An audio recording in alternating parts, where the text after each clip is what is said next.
थप्पड़ खाओगी तुम्हें सब समझ में आ जाएगा कि सुबह नाश्ते में क्या खाया जाता है। आभा जल्दी से पीछे हटी, दिल जोर जोर से धड़क रहा था। वह जल्दी से किचन की तरफ बढ़ गई, कांपते कदमों से, आंखें भीगी धुंधलाती हुई दिखाई दे रही थी। किचन के अंदर बिल्कुल चुप्पी थी, सिर्फ चूल्हे पर चाय उबलने की हल्की सी आवाज़ सुनाई दे रही थी। उसने कांपते हुए पनीर पराठा बनाया, चाय बनाई, बार बार उसकी दहाड़ कानों में गूंजती जा रही थी। माथे पर पसीना, दिल में अजीब सी घबराहट मौजूद थी। आधे घंटे बाद ट्रे उठाकर डाइनिंग रूम में वापस आई थी। ट्रे भरी हुई थी मगर उसे मजबूती से पकड़े हुए थी। सामने मेज पर रखी और धीरे से बोली, आपका नाश्ता। वह ट्रे को देखकर नाक भौं बनाने लगा। इतना भारी नाश्ता कौन करता है? आभा ने हिम्मत करके धीरे से जवाब दिया, दोपहर के 3 बज रहे हैं, ये तो खाने का टाइम हो रहा है। बस ये खाना था। वह गुस्से में आगे झुका, आंखों में खून उतारता हुआ, बहुत जुबान चलने लगी है तुम्हारी। उसने उंगली उठाकर धमकी दी। गुस्से में दहाड़ा था, तुम्हारी इतनी जुबान कैंची की तरह चल रही है, इसे तुम्हारे गले में ही समेट दूंगा अगर मेरे सामने जुबान चलाने की हिम्मत की तो। आभा का चेहरा पीला पड़ गया था, उसके हाथ कांप उठे थे। वह गुस्से में भिनभिनाता हुआ खड़ा होकर कहने लगा, दफा हो जाओ यहाँ से अपनी शक्ल लेकर। आभा के होंठ कपकपाए मगर वह हिम्मत करके धीरे से बोली, क्या मुझे खाना नहीं खाने दोगे? वह एकदम वापस पलटा, निगाहें उसके चेहरे पर जम गई। बैठो और ठूंस लो, बल्कि तुम ही खाओ, मुझे कुछ नहीं खाना।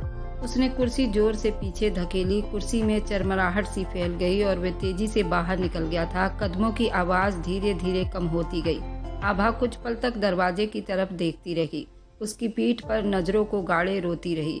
फिर वह धीरे से कुर्सी पर बैठ गई। हाथ अभी तक उसके कांप रहे थे। सामने पनीर पराठा, चाय, सब में से भाप उठ रही थी मगर उसके अंदर जैसे कुछ टूट सा गया था। उसने छोटे छोटे निवाले मुंह में डालने की कोशिश की मगर उसके गले में ही अटक रहा था। उसकी आंखों से आंसू बेआवाज बह रहे थे, फिसलते हुए, ठहरे बिना। ऐसी चुप्पी में सिर्फ उसकी सिसकियां की हल्की आवाज सी महसूस होती थी, बाकी सब कुछ बेजान सा लगने लगा था। उसने उस दोपहर को भी सजा बना दिया था। वक्त धीरे धीरे बीतता जा रहा था। उनके रिश्तों में कोई बदलाव नहीं आया था। पूरा 1 महीना बीत चुका था।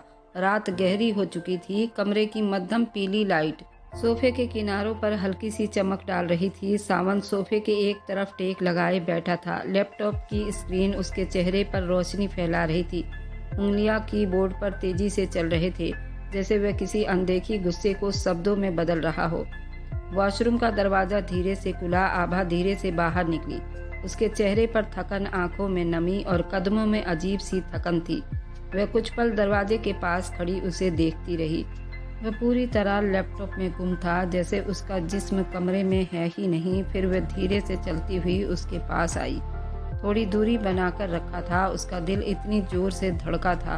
आखिर वह उसके कदमों के पास जमीन पर बैठ गई, बिल्कुल उसके सामने। उसने हिचकिचाते हुए हाथ उठाकर उसके घुटनों पर रख दिए। सावन चौंक कर स्क्रीन से नजरें हटाकर उस पर ढाला था। कुछ पल तक वहां चुप्पी छाई रही मगर उस चुप्पी में भी तनाव इतना गहरा था कि सांस लेना मुश्किल हो गया था। सावन जी, माँ के घर से फ़ोन आया है। मेरी माँ की तबीयत बहुत ख़राब है, वे अभी अस्पताल में एडमिट है। मुझे वहाँ जाना है। मेरी माँ सदमे की हालत में है। मेरी शादी हो गई है और पापा की भी मृत्यु हो गई है। माँ अपने आप को बहुत अकेला महसूस कर रही है। मुझे उनके गम में उनके साथ रहना चाहिए। वो मुझे याद कर रही हैं। मेरे छोटे भाई का फ़ोन आया था, वह भी बहुत रो रहा था। मुझे मेरी फैमिली बहुत याद आ रही है। प्लीज़ आप मुझे कल ले जाएंगे या फिर किसी के साथ भेज दो। मैं आपसे विनती कर रही हूँ। उसका शब्द कांपता हुआ निकल रहा था। सावन ने लैपटॉप बंद नहीं किया था, बस नजरें ऊपर किए हुए उस पर जमा गया था। अपनी माँ से फ़ोन करके कह दो शादी करना बहुत ज़रूरी था तो अब सब कुछ ख़त्म है। उन्हें कह दो कि वह तुम्हें भूल जाए और तुम्हें भी याद करने की कोई ज़रूरत नहीं है। अब तुम्हारी नई जिंदगी शुरू हो चुकी है मेरे साथ। सब कुछ भूल जाओ, कहीं नहीं जाओगी। तुम्हारे सारे रिश्ते सिर्फ मुझसे जुड़े हैं। यही चाहते थे ना तुम्हारे घर वाले और मेरे घर वाले।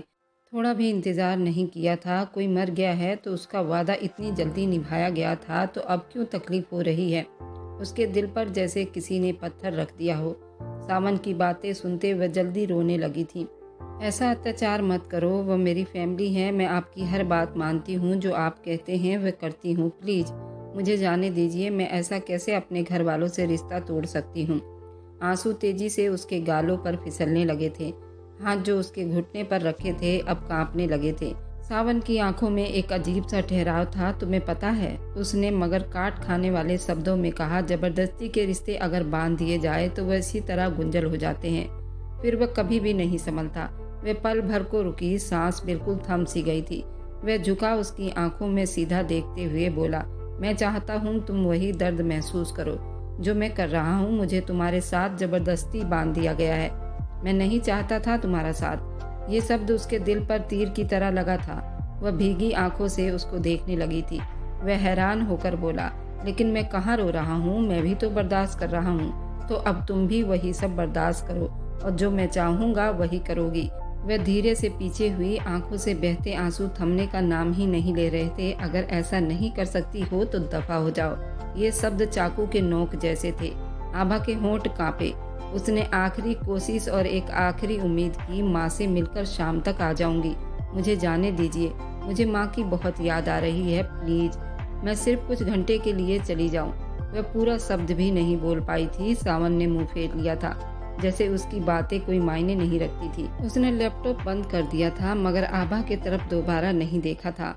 बस इतना बोला था, बात खत्म, और सोफे से पीठ से टेक लगाकर आंखें बंद कर ली थी। जैसे उसकी विनती, उसका दर्द, उसके आंखों के आंसू कोई मायने नहीं रखती थी। आभा जमीन पर बैठती चली गई। उसका हाथ अब भी उसके घुटने के पास था मगर वह खाली सा लग रहा था, जैसे किसी ने उसके अंदर का सब कुछ छीन लिया हो। वक्त धीरे धीरे बीतता जा रहा था। अगले दिन लाख कोशिश के बावजूद उसको लेकर नहीं गया था। एक हफ्ते के बाद अस्पताल के कॉरिडोर और फिनाइल की तेज बदबू और मशीनों की बीब उसके कानों और नाकों में समा रही थी। मगर सावन को उस वक्त ये शोर या लोगों की मौजूदगी कुछ भी महसूस नहीं हो रहा था। वह ऑफिस में बैठा काम कर रहा था जब घर से फ़ोन आया। हड़बड़ा कर घर की नौकरानी ने कहा, छोटे साहब जी, आपकी पत्नी अचानक बेहोश हो गई है, हम उसे अस्पताल ले आए हैं। ये सुनते ही उसके दिल में जैसे किसी ने जोर का घूंसा मारा हो। वह कुर्सी को धक्का देकर उठा था और बिना कुछ सोचे सीधा अस्पताल की तरफ दौड़ पड़ा था। उसका सांस फूला हुआ था, दिल तेजी से धड़क रहा था, कदम लड़खड़ा रहे थे। उसे बस एक ही चीज समझ आ रही थी कि कोई बड़ी समस्या तो नहीं हो गई। कॉरिडोर में दाखिल होते ही उसने अपने माँ बाप को बेंच पर बैठे देखा। दोनों के चेहरे पर घबराहट और बेचैनी दिखाई दे रही थी। वह तेजी से उनकी तरफ बढ़ा। अभी वह कुछ पूछ ही रहा था कि राखी देवी अचानक से उसे पकड़कर रो पड़ी थी, बेटा बहुत बड़ा अनर्थ हो गया है। आभा को ट्यूमर हो गया है और वो प्रेग्नेंट भी है। डॉक्टर उसकी बड़ी बारीकी से जांच कर रहे हैं, लेकिन उनका कहना है कि आभा नहीं बच पाएगी। लेकिन डॉक्टर उसके बच्चे को बचाने की पूरी कोशिश कर रहे हैं। उसके 2 हफ्ते अभी ऊपर चढ़े हैं। वो कह रहे हैं इस बच्चे को हम दूसरी औरत के शरीर में शिफ्ट कर देंगे तो ये बच्चा बच सकता है। ये सुना था कि सावन के पूरे शरीर में सनसनी दौड़ गई थी। वह आभा के पास जाना चाहता था लेकिन डॉक्टर ने मना कर दिया था। अब सावन को जैसे लग रहा था उसके आंखों के सामने अंधेरा हो गया हो। आभा के साथ उसकी 5 महीने की मिलन थी। उसके आंखों के सामने अब वो एक एक दिन घूमने लगा था। उसे समझ नहीं आ रहा था उसे कैसा रिएक्ट करना चाहिए। अस्पताल के बेंच पर अपनी माँ राखी देवी के सामने बैठकर बड़ी जोर से रोने लगा था और कहने लगा, ये सब कुछ मेरी वजह से हुआ है। मैं कभी आभा को समझ नहीं पाया था। वे लड़की बहुत अच्छी थी। मेरे बच्चे को आखिर कौन अपने पेट में रखकर उसे बड़ा करेगा। मैं अपने बच्चे को बड़ा होता देखना चाहता हूँ। मैं उस बच्चे को कभी खोना नहीं चाहता, चाहे कितना भी खर्च हो जाए। वह अब आभा को भी नहीं खोना चाहता।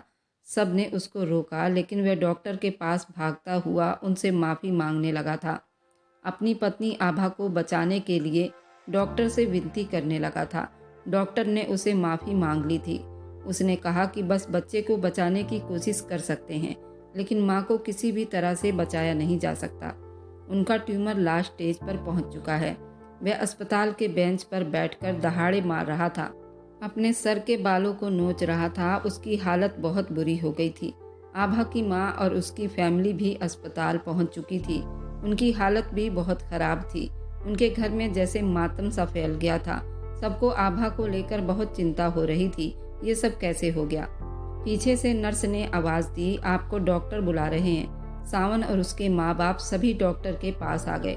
डॉक्टर ने कहा, सिर्फ सावन को और आभा के माँ को हमारे पास रहने दीजिए और आप सभी लोग बाहर जा सकते हैं, हमें कुछ बात करनी होगी। तब डॉक्टर ने बताया कि हमें जल्द से जल्द आभा के शरीर से उस छोटे से बच्चे को अलग करना होगा, नहीं तो इन्फेक्शन उसको भी लग सकता है। अभी तो बच्चा बिल्कुल ठीक है और बिल्कुल स्वस्थ है। आभा के शरीर में ट्यूमर कई जगह पर है। अभी बच्चेदानी के एरिया में ट्यूमर नहीं आया है, तो हम चाहते हैं ऑपरेशन के जरिए वो बच्चा निकाल लेंगे और आप लोगों को अभी इंतजाम करना होगा कि उस बच्चे को किस औरत के बच्चेदानी में शिफ्ट करना है। सावन आश्चर्य और लाचारी से आभा की माँ के तरफ देखने लगा था। आभा की माँ ने तुरंत कहा, अगर आप बुरा न मानो तो मेरी एक भतीजी है जिसके माँ बाप नहीं है और अभी मैं ही उसका खर्चा उठा रही हूँ। वह कॉलेज में है, आभा से छोटी है। डॉक्टर ने कहा, पहले उस लड़की की अपनी मर्जी होनी चाहिए। उसने कहा, डॉक्टर साहब मैं आपको बस 10 मिनट में बात करके बताती हूँ। सावन के जैसे जान में जान आई थी। वह यही तो चाहता था, कोई आभा के बच्चे को बचा ले। आखिरकार भगवान ने उसकी विनती सुन ली थी। वह तो आभा को भी अब जिंदा देखना चाहता था, लेकिन ऐसा मुमकिन नहीं था। डॉक्टर से परमिशन लेकर वह आभा के कदमों में बैठकर रोज रोता था, लेकिन उस रोने का क्या फ़ायदा। कोई अपनी गलतियों की माफ़ी मांग रहा है, उसे तो अपना ही होश नहीं। अब सावन अंदर से बिल्कुल टूट चुका था। अब अपने आप से नज़रें नहीं मिला पा रहा था। आधे घंटे के बाद उस लड़की ने उस बच्चे को बचाने के लिए हाँ कर दिया था और वे अस्पताल के लिए निकल आई थी। उसका नाम श्रद्धा था। श्रद्धा आभा के घर वालों की बहुत आभारी थी। उसको बचपन से उन लोगों ने पाला था, तो उनका छोटा सा काम था, तो वह किसी भी हाल में अपना कर्तव्य उसको करना था और इसलिए उसने हाँ कर दी थी। सवाल था कि वह कंवारी थी। अब एक बच्चा होने के बाद उसकी शादी में दिक्कत आती, तो आभा की माँ ने ये बात पहले ही क्लियर कर दिया था कि क्या उसकी शादी की जिम्मेदारी आप लोग उठा पाएंगे। सावन ने तुरंत हाँ कही और कहा कि वह लड़की जो भी कहेगी मैं वह कर सकता हूँ।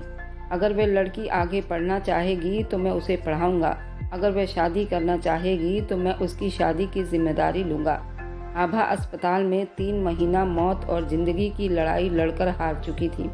आज सावन पर जैसे बिजली गिरी थी। आज आभा की सारी बातें, सारी लड़ाई झगड़ा उसे याद आ रहे थे। लेकिन क्या फ़ायदा, इंसान जीते जी अपने आप को भगवान समझ लेता है, लेकिन उसे नहीं पता ऊपर बैठा भगवान भी सब कुछ देख रहा होता है। तुम्हें पछताने की मोहलत तक नहीं देता और वही हाल आज सावन का था। सावन उससे माफ़ी तक नहीं मांग पाया था। अभी तो सावन के ऊपर बिजलियाँ गिराना बाकी थी। श्रद्धा बिल्कुल आभा की कॉपी थी। वह उसकी बुआ की बेटी थी। वह पढ़ाई में बहुत ज़्यादा चंचल और होनहार लड़की थी। उसने आभा के बच्चे को अपने पेट में पाल लिया था और सावन की सारी हरकतों के बारे में उसे पूरी जानकारी थी। शायद उसने इसलिए ये हामी भरी थी कि वह सावन को अच्छी तरह से सबक सिखा सके। एक औरत को पैरों तले कुचलना किसे कहते हैं। अब सावन खून के आंसू रोने वाला था। श्रद्धा ने कहा कि मैं इस बच्चे को यहाँ नहीं पालूंगी, मैं अपनी पढ़ाई भी करूँगी और हॉस्टल में रहूँगी। सावन ये सब तो नहीं चाहता था। वह चाहता था कि वह उस लड़की को अपने घर में रखकर अपने नज़रों के सामने अपने बच्चे को बड़ा होता देखूंगा, लेकिन उसके सारे अरमानों पर उसने पानी फेर दिया था। आभा की मृत्यु हो गई थी। घर में जैसे मातम सा मच गया था। सबसे ज़्यादा दुख सावन को हुआ था, जो कि उसके गम से बाहर नहीं निकल पा रहा था और अब तो उसके हाथ से वो बच्चा भी निकल चुका था। श्रद्धा आभा के अंतिम संस्कार तक घर में ही थी। डॉक्टर ने कहा कि अभी थोड़ा सा श्रद्धा को रेस्ट की ज़रूरत है और उसको देख रेख की बहुत ज़रूरत है, लेकिन श्रद्धा ने बिल्कुल मना कर दिया था। उसने कहा कि अगर तुम्हें तुम्हारा बच्चा चाहिए तो मैं जैसा कहूँगी आपको वैसा ही करना पड़ेगा। मैं तुम्हारे घर में तो बिल्कुल नहीं रहने वाली और ना ही तुम्हारे नखरे उठाने वाली हूँ। आभा जैसी डरपोक लड़की नहीं हूँ। सावन ने कुछ न कहा, वह सिर्फ उसकी बात मानता रहा। वह हॉस्टल चली गई।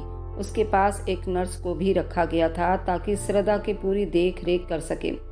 अब जब सावन हर दिन श्रद्धा के फ्लैट पर जाता और उसकी सारी बातें मानता, श्रद्धा उसके घंटों बाहर बिठाकर रखती, फिर जाकर कहीं उसे अंदर आने देती, उससे बातें करती। एक दिन इसी तरह श्रद्धा की कंडीशन कुछ खराब थी। नर्स ने फ़ोन किया। सावन भागता हुआ उसके फ्लैट पर पहुंचा था। उसका 6ठा महीना चल रहा था। जब वहां पहुंचा तो देखा श्रद्धा तो बिल्कुल ठीक है। उसने आते ही भगवान का धन्यवाद कहा।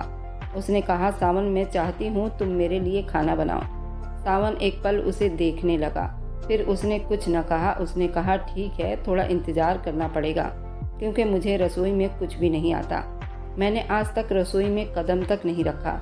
सावन जैसे तैसे करके रसोई में गया था।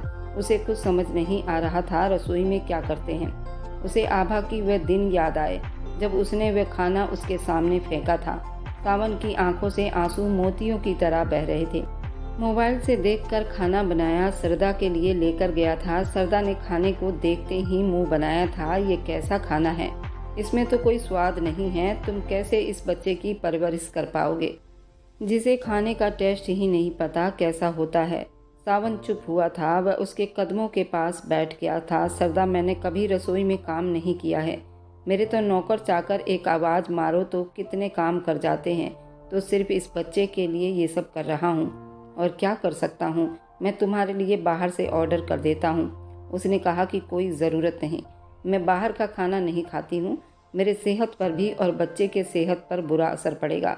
तो मैं बस तुम्हें देखना चाहती थी, तुम अपने बच्चे के लिए कितना सीरियस हो। वैसे तुम एक अच्छे पिता बन सकते हो, तुम्हारे अंदर वह क्वालिटी है। सावन चुपचाप उस खूबसूरत सी लड़की को देखता रहा। कहने लगा, मेरी तारीफ करने के लिए धन्यवाद, तो हमेशा तुम्हारा आभारी रहूँगा। तुम मेरे बच्चे को अपने कोख में पाल रही हो, उससे बड़ी बात और क्या हो सकती है। मैं अपने हर पापों का पश्चाताप करना चाहता हूँ। आबा ने मुझे इंसान बनना सिखाया है, मैं इस प्रक्रिया में अभी भी लगा हुआ हूँ। आज तुमने कह दिया कि मैं एक अच्छा पिता बन सकता हूँ, शायद भगवान मेरे पश्चाताप को स्वीकार कर रहे हैं। सावन सरदा को डॉक्टर के पास ले गया था। डॉक्टर ने बच्चे की और उसकी सेहत अच्छी बताई थी। सावन उसे लेकर फ्लैट पर आया था। उसका सरदा के पास रुकने का मन था, लेकिन सरदा ने कहा कि तुम जा सकते हो, मेरे पढ़ाई में डिस्टर्ब होगा। सरदा ने कहा कि मेरे साथ और भी स्टूडेंट यहाँ पढ़ाई करने आते हैं। सावन ने तुरंत कहा, क्या तुम्हारे लड़के भी दोस्त हैं? सरदा ने तुरंत कहा, क्यों, लड़का और लड़की में क्या फ़र्क है? पढ़ाई करते हैं, लड़का भी दोस्त हो सकता है, लड़की भी दोस्त हो सकती है। आप ऐसा क्यों पूछ रहे हैं? कहीं आप मेरे लाइफ में ज़्यादा इंटरफेयर तो नहीं कर रहे? सावन चुप हुआ था। नहीं, बस मैं तुम्हारी सेफ्टी के लिए कह रहा था। सरदा ने एक गुस्से वाली हंसी अपने चेहरे पर सजाकर कहा, तुमसे ज़्यादा बुरा इंसान कोई नहीं हो सकता। जो अपनी पत्नी को पत्नी नहीं समझता हो, उसे तो अपने स्टेटस से मतलब है। सावन का सर जैसे झुका था, ऐसा लग रहा था वह तुरंत वहाँ से गायब हो जाए। उसने श्रद्धा से माफ़ी मांग ली और कहा, सॉरी, मुझसे गलती हो गई, मैंने तुम्हें तकलीफ़ पहुँचाई। आगे से मैं ऐसा कुछ नहीं कहूँगा, इस चीज़ का ध्यान रखूँगा। श्रद्धा ने कहा, मैं जवान हूँ, मैं अपनी मर्जी की मालिक हूँ, मैं अपना डिसीजन खुद ले सकती हूँ। आपको हर मामले में दखल अंदाजी करने की कोई ज़रूरत नहीं है। सावन अपने फ्लैट से चला आया था। अब उसे रह रह कर सारी बातें याद आती थी, जो भी उसने आभा के साथ किया था। आभा तो उसके दिल से कभी नहीं गई थी। आखिर वह दिन भी आ गया था जब सरदा ने उसके प्यारे से बेटे को जन्म दिया था। सावन पूरी तरह बदल चुका था। वह पहले वाला सावन बिल्कुल भी नहीं था। सरदा की ग्रेजुएशन भी पूरी हो गई थी। आभा की माँ चाहती थी सरदा की शादी हो जाए, लेकिन अभी बच्चा बहुत छोटा था। सरदा कैसे उसको छोड़ देती, जबकि उसने अपने कोख से जन्म दिया था। सरदा के अभी शादी का कोई विचार नहीं था, लेकिन सरदा अब सावन के घर में आकर रह रही थी। वह उसकी अपनी मर्जी थी। सावन भी पूरी तरह बदल चुका था। हर कदम पर वह सरदा के साथ खड़ा रहता था। रात को भी अगर बच्चा रोता तो सावन ही उठाता था। सरदा ने सावन को पूरी तरह बदल दिया था। सावन ने एक दिन डरते हुए अपने दिल की बात आभा की माँ से बताई थी। उसने कहा था, अगर आप बुरा ना मानो तो मैं सरदा से शादी करना चाहता हूँ। अगर सरदा की मर्जी शामिल होगी तो ही मैं ये शादी करूँगा। सरदा की माँ भी यही चाहती थी और राखी देवी राजपाल भी यही चाहते थे कि सरदा यहीं पर रहे। अभी सरदा की राय किसी ने नहीं ली। राखी देवी उसके पास यही शादी का पैगाम लेकर गई थी, लेकिन सरदा ने साफ मना कर दिया था, ये बात सावन को खुद ही करनी चाहिए। आप पहले भी उसके खिलाफ शादी कर चुकी हैं। उसका नतीजा क्या निकला था? राखी देवी चुप हो गई। उनकी सरदा की बात बिल्कुल सही लगी थी। सरदा की माँ राखी देवी ने कहा, सावन भी यही चाहता है। सरदा ने साफ शब्दों में कहा, अगर चाहता है तो मेरे सामने आकर वह मुझसे मेरा साथ मांगे, शायद मैं इस चीज़ के लिए सोचूंगी। वैसे सावन को तो 1000 लड़कियां मिल जाएंगी। उसके पास पैसा है, हैंडसम है, जवान है। लेकिन शायद मुझे लगता है कि सावन अब पूरा बदल चुका है। आभा की मृत्यु ने उसे पूरा बदल कर रख दिया है और सावन हमेशा अपने बेटे के साथ ही नजर आता था। जब भी वो ऑफिस से आता तो घंटों वह उसको खिलाता था। रात को भी हमेशा उसका ख्याल रखता था। सरदा से पहले ही जाग जाता था। सावन का सामने वाला कमरा ही सरदा को दिया गया था ताकि वह अपने बेटे के साथ वहां पर रहे। रात को सरदा अपने कमरे को खुला छोड़ देती थी। सरदा की खातिरदारी में सावन ने कोई कमी नहीं छोड़ी थी। सरदा की एक आवाज़ पर सावन उसके पास खड़ा रहता था। आभा का बेटा बिल्कुल सावन पर गया था। बहुत ही ज़्यादा खूबसूरत था। सावन अभी तक आभा के गम से बाहर नहीं निकल पाया था। लेकिन जो दुनिया से चला गया, अब चाहे गम करो चाहे हंसी, उसे क्या फ़र्क पड़ता है। जब जीते जी उस इंसान की कदर ना हो तो मरने के बाद आप चाहे पीछे से कुछ भी करते रहो, उसको क्या ही फ़र्क पड़ेगा। आभा और सावन का साथ बहुत छोटा था, लेकिन हर एक याद उसके दिल में एकदम ताज़ा था। आभा के साथ उसका दुर्व्यवहार का उसे बहुत अफसोस था, लेकिन उस अफसोस का क्या ही फ़ायदा। सावन का बेटा तरुण अब बड़ा हो रहा था। वह 1 साल का हो चुका था। सरदा को ग्रेजुएशन कंप्लीट किए भी 1 साल बीत चुका था। अब वह जॉब करना चाहती थी। सावन उसके हर फैसले पर अपना सर झुका लेता था। श्रद्धा अब जॉब कर रही थी। घर में सभी ने श्रद्धा को सावन से शादी के लिए कह दिया था। सिर्फ एक सावन ही था जो श्रद्धा से नहीं कह पाया था, और श्रद्धा चाहती थी कि जब तक सावन अपने मुंह से नहीं कहेगा मैं उससे शादी नहीं करूंगी। एक दिन श्रद्धा अपने जॉब पर गई। फैक्ट्री में एक दुर्घटना की वजह से उसे काफ़ी देर हो गई थी। अब रात के 2 बज रहे थे। वे अभी तक घर पर नहीं लौटी थी और इसी वजह से घर पर उसे बताने का मौका न मिला। वह अस्पताल में घायलों के साथ उनकी मरहम पट्टी करवा रही थी। दुर्घटना ज़्यादा बड़ी नहीं थी, सब कुछ संभाल लिया गया था। थोड़ी बहुत चोट आई थी। श्रद्धा उन्हें अस्पताल ले गई थी और वहीं काफ़ी देर हो गया था। राजपाल ने श्रद्धा को फ़ोन किया तो राजपाल से उसने सारी बातें बताई थी। राजपाल ने सावन को फ़ोन किया और कहा, सावन जल्दी से श्रद्धा के पास जाओ, वे अस्पताल में हैं। सावन तो जैसे पागल सा हो गया था। राजपाल ने उसे रोका और सारी बात बताई। श्रद्धा को कुछ नहीं हुआ है, वह मरीजों के साथ अस्पताल में है और रात काफ़ी हो गई है, तो तुम जाकर उसे लेकर आओ। तब सावन के जान में जान आई थी, जबकि सावन ने भी उसे कितनी बार फ़ोन किया था, लेकिन वह अभी तक सावन का फ़ोन नहीं उठाती थी। वह उसे रास्ते पर ले आई थी और शायद अब उसके दिल में भी जगह बना चुकी थी। सावन जल्दी से उसे लेने पहुंचा था और वे रात उनकी मोहब्बत की रात थी और आज सब कुछ बदलने वाला था। आज सावन जैसा अकड़ू आदमी अपने घुटनों पर बैठकर श्रद्धा से अपने प्यार की भीख मांगेगा। रात के अब 2 बज रहे थे और श्रद्धा गाड़ी में उसके बगल में बैठी थी। सावन उसे बहुत विनती कर रहा था, आखिर तुमने मेरा फ़ोन क्यों नहीं उठाया था? मैं कितना घबरा गया था। श्रद्धा, मैं तुम्हें खोना नहीं चाहता हूँ। इसके लिए चाहे मुझे कोई भी सज़ा दो, सब स्वीकार है। श्रद्धा ने कहा, तुम मेरी चिंता क्यों करने लगे हो? मैं तुम्हारी क्या लगती हूँ? ना तो मैं तुम्हारे स्टेटस की हूँ और ना ही मैं कोई अमीर लड़की हूँ। तुम्हारे पीछे तो हजारों लड़कियाँ आ सकती हैं। फिर तुम मुझसे उम्मीद लगाकर क्यों बैठे हो कि मैं तुम्हारे फ़ोन कॉल का और तुम्हारे मोहब्बत का इंतज़ार करती रहूँ? सावन के आंखों में उस वक्त आंसू थे। उसने कहा, तुम मेरे बेटे की माँ हो, इससे बड़ा रिश्ता और क्या हो सकता है। भले ही तुमने मुझसे शादी नहीं की, लेकिन मेरे बच्चे को तुमने अपने पेट में पाला है। इससे बड़ा सबूत और क्या हो सकता है। मिस्टर सावन, तुम भूल गए हो, मैंने तुम्हारी मोहब्बत में तुम्हारे बच्चे को नहीं पाला। मैंने अपनी बहन आभा के गम में इस बच्चे को अपने कोख में पाला है। तो मिस्टर सावन, मुझ पर तुम्हारा कोई अधिकार नहीं है और ये फालतू इमोशनल बातें करने की कोई ज़रूरत नहीं है। तुम तो बहुत बड़े आदमी हो। सावन ने एक झटके से गाड़ी को रोका और श्रद्धा के पैरों में गिरकर रोने लगा। मैं बहुत बुरा इंसान हूँ श्रद्धा, आज मुझे पता चला है और मैं अपनी सारी गलतियों को स्वीकार करता हूँ और मैं तुम्हें खोना नहीं चाहता।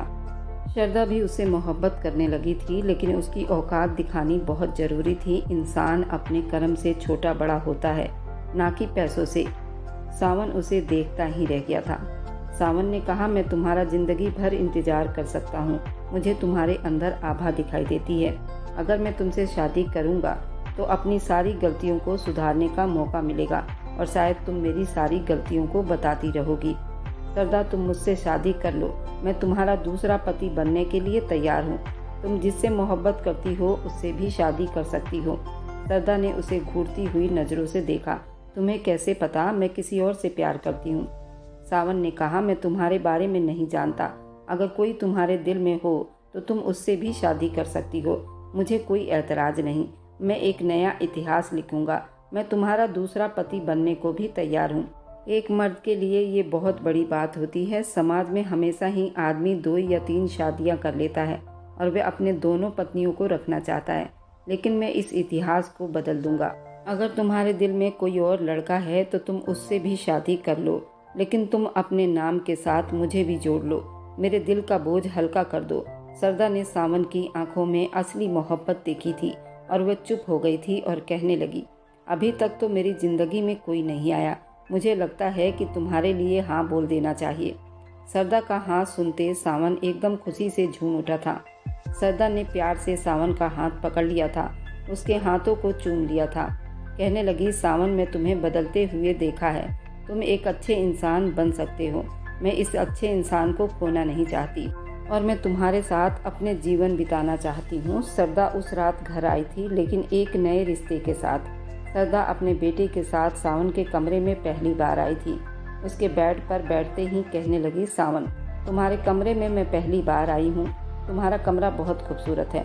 सावन धीरे से मुस्कुरा दिया, कहने लगा, मेरा नहीं, हमारा। आज से हम तीनों का कमरा है। तुम जब कहोगी शादी भी कर लूँगा। आज सरदा कुछ अलग ही मूड में दिखाई दे रही थी। उसने ढीला सा नाइट सूट पहन रखा था जिसमें वह कमाल की लग रही थी। उसने कहा, सावन, मैंने अभी तक तुमसे शादी नहीं की, लेकिन इस पेट में मैंने तुम्हारे बच्चे को 9 महीना पाला। शायद तुमसे मेरी दिल से रिश्ता जुड़ चुका है। सरदा तरुण को सुलाते सावन के पास आई थी। सावन की धड़कनें 120 के रफ्तार में दौड़ रही थी। सरदा उसके बेड पर बैठकर अपने बालों में जूड़ा बनाने लगी थी। सावन ने कहा, तुम्हारे बाल खुले बहुत खूबसूरत लगते हैं। सरदा ने अपने बालों को खुला ही रहने दिया। सावन के वे बिल्कुल करीब बैठी थी। सरदा की दोनों हाथ सावन के हाथों से टच हो रहा था। सावन की आंखें कुछ और ही कह रही थी। सरदा भी अब बहक रही थी। उसने अपने नाइट सूट के बटन ऊपर तक लगा रखे थे। सावन ने कहा, क्या तुम्हें उलझन नहीं होती? नाइट सूट में इतने ऊपर तक बटन कौन लगाता है? सरदा ने अपने नाइट सूट के 2 बटन की जगह 3 बटन खोल लिए थे, जिसमें से उसके दोनों ब्यूटी बॉल बाहर को झांकने लगे थे। सरदा ने अपने हाथों से उसे ढकना चाहा, जब तक सावन अपना हाथ उस पर ले जा चुका था। कहने लगा, सरदा, इसको ऐसे ही रहने दो, इसमें भी हवा लगने दो। सरदा मुस्कुराई थी जब तक सावन उसके दोनों ब्यूटी बॉल को बाहर निकाल चुका था।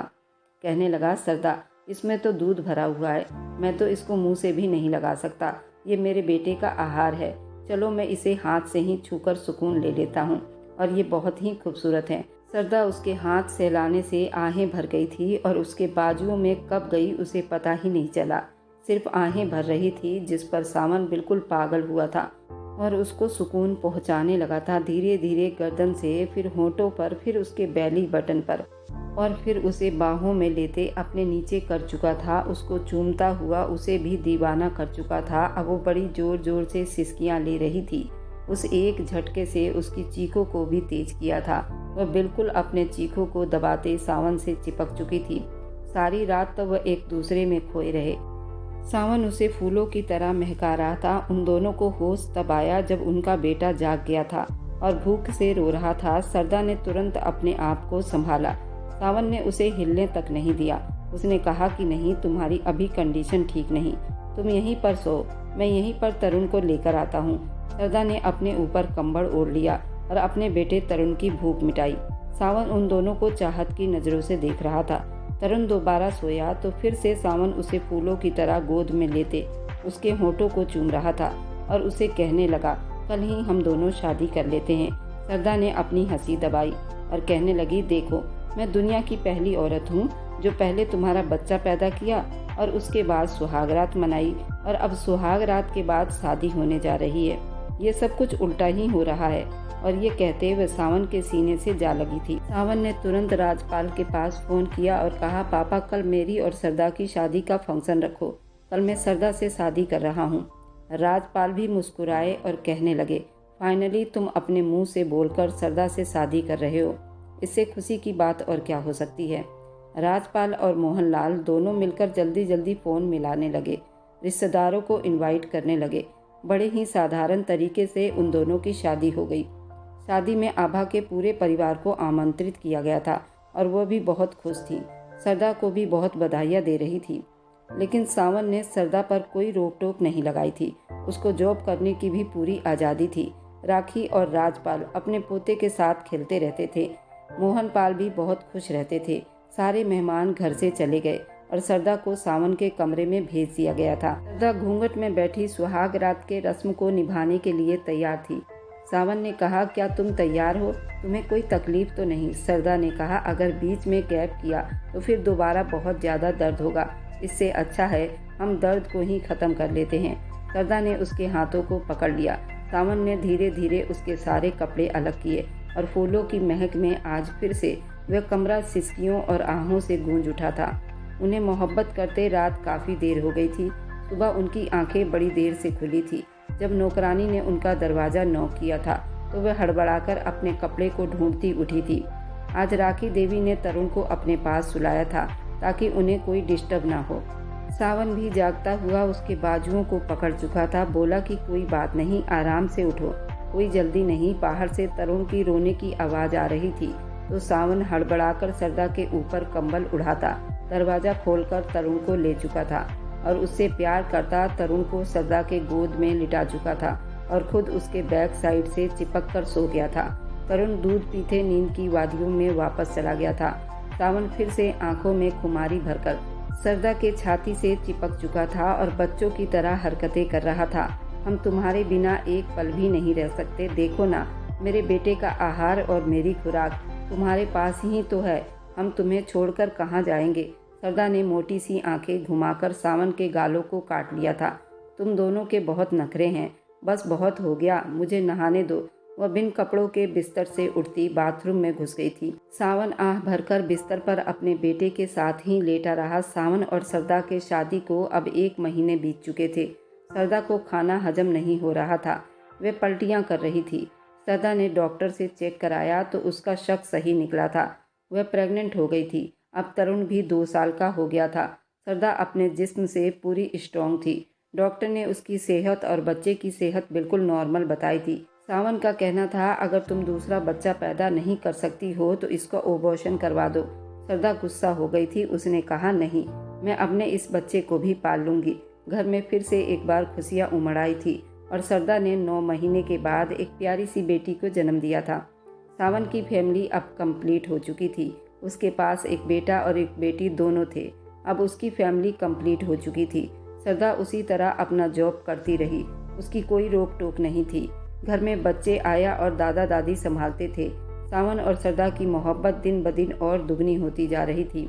और मेरी वीडियो आप लोग जहाँ कहीं से भी देखते हैं, कमेंट में अपने शहर और राज्य का नाम ज़रूर बताएं। मुझे आप लोगों के कमेंट पढ़ने में बहुत आनंद आता है और उन सभी का मैं बहुत बहुत धन्यवाद करना चाहती हूँ जो लोग मेरी वीडियो को देखते हैं, लाइक करते हैं और शेयर करते हैं। अगर आपको आज की कहानी पसंद आई है तो वीडियो को ज़रूर लाइक कीजिएगा और अपने दोस्तों के साथ शेयर भी कीजिएगा। और हाँ, अगर आपने अभी तक हमारे चैनल को सब्सक्राइब नहीं किया है तो ज़रूर सब्सक्राइब कर लीजिए। मिलते हैं हम अपनी कल की एक और नई दिलचस्प कहानी के साथ। मुझ पर सदा अपना प्यार और स्नेह बनाए रखें। सभी को मेरा प्यार भरा नमस्कार दोस्तों।